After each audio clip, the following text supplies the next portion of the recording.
Tommy Taylor playing the fiddle.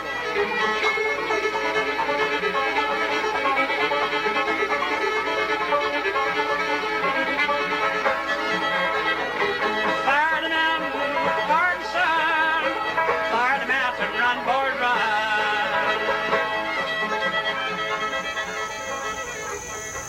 Hi everybody and welcome to Flutings with Paula. I know that's not the usual kind of introductory music that you hear in our series, but we're going to a different place today. We're going to be spending several episodes exploring Robert Beaser's masterpiece for flute and guitar called Mountain Songs. And you'll have to forgive me if I sometimes lapse into the vernacular, because you know my Tennessee roots are going to start showing when I'm talking about this music. And you're going to be feeling that way too, I think, when you hear some of the great artists who are going to be at either end of each one of our episodes. I just wanted to tell you first about how this piece came into being.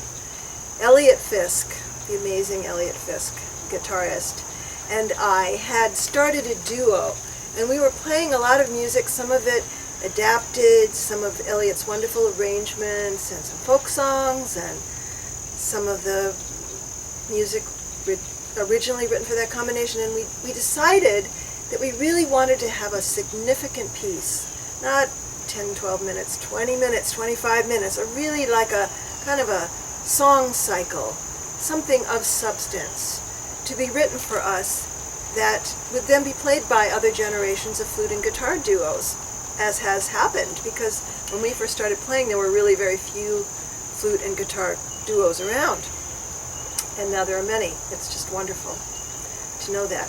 So Elliot said, well, one of my very best friends from forever is Robert Beaser, who was then quite young, like all of us, and he said he would write something really wonderful. And he wrote a short piece for us, which we played on a national television show from the Kennedy Center, A Christmas Carol, and I absolutely fell in love with his whole style, his poetic sense, his great love for music, and his gift. Wonderful composer. So we set Robert Beaser to work. Okay, let's look. Where should we find our material?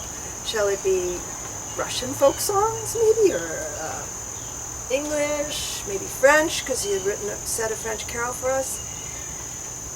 And all of a sudden I thought, I want him to see this book, which is one of my most treasured possessions. There was a man named Alan Lomax. He's not with us, unfortunately, anymore, but during the 40s and 50s and 60s, he was going all around the country, like Bela Bartok did in Hungary, collecting American folk songs and realizing that they had very many different versions, because most of the areas where he was doing his research had been settled by people from the British Isles, from Scotland, Ireland, and England, mostly Scotland and Ireland, I believe. And so they had taken with them many of their traditional folk songs. And as the years went by, especially the mountain folk, the ones who settled in Appalachia, and really became isolated from the rest of the world. They were playing their fiddles and doing the backbowing, which when I started hearing all the early music people saying, hey, wow, this is how they played it in the 18th century, I think, well, yeah, they've been playing it that way because they haven't known any other way. They've been up there in the mountains playing the same sort of style that everybody's really working hard to learn now. Is a wonderful combination, or coming together, realizing that. So he put them all together in this book. His son has now continued. There are more collections and more recent ones, but this is the one I gave to Beaser. And we were thinking, how about Barbara Allen? And so he found in this book one of the really early versions of Barbara Allen, not the one that was popular at that time.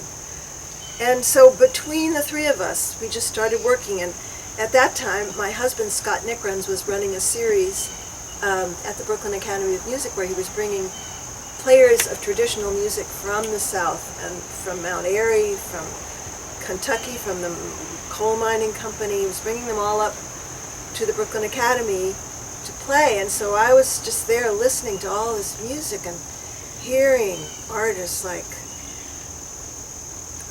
Hazel Dickens singing, and you're going to be hearing some of their music. So I was thinking about that style and how extraordinary it is and how different, really, from the style that I'd been used to, especially with flute playing. And so Robert was thinking that kind of way too, and wanted to create a sound for the guitar and for the flute, using the guitar very often in the kind of banjo picking or steel guitar way that some of those folk singers were using. So what he wound up with was a piece which is ferociously difficult for the guitarist. And Elliot kept saying, change this, I've got to figure out a way that this is playable, because Beaser wanted a particular sound. He wanted the flute to be a singer quite often, and also use words in the kind of the words of the songs in the performances.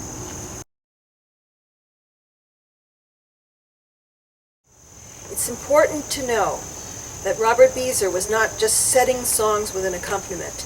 He was using the songs, the materials in the songs, the ideas, the musical ideas, their progression, the thoughts of the singers and how the words had been altered through the years, the tales of woe or tales of happiness, although there aren't too many in all the love songs. They're all sad. The lover always leaves, and the ladies are left alone. So it depends on how the ladies sing of this, either with great sadness or with hope that the lover's going to come back. I kept asking him, Beaser, just one happy love song, just one.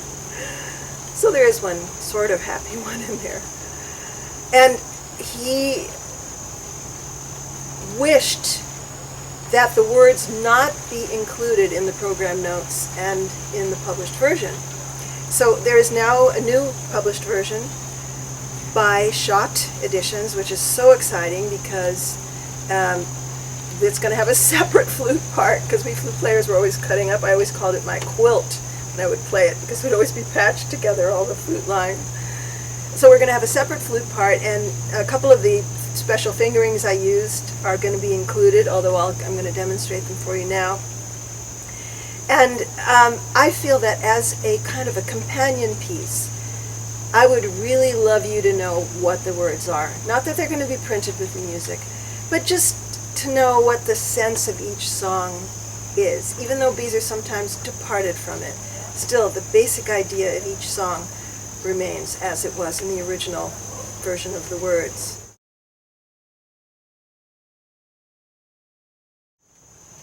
We want you to have a sense of the style of each piece, because there's a very specific kind of style of singing, mountain singing. There's even something that they used to call the high lonesome sound, which was from the coal miners of West Virginia and Kentucky. So we're going to sign off our introduction here with the singing of one of my favorite artists, Roscoe Holcomb, who we actually met. He was one of the people who came up and sang for us. Just a marvel of an artist, and this is called Little Birdie.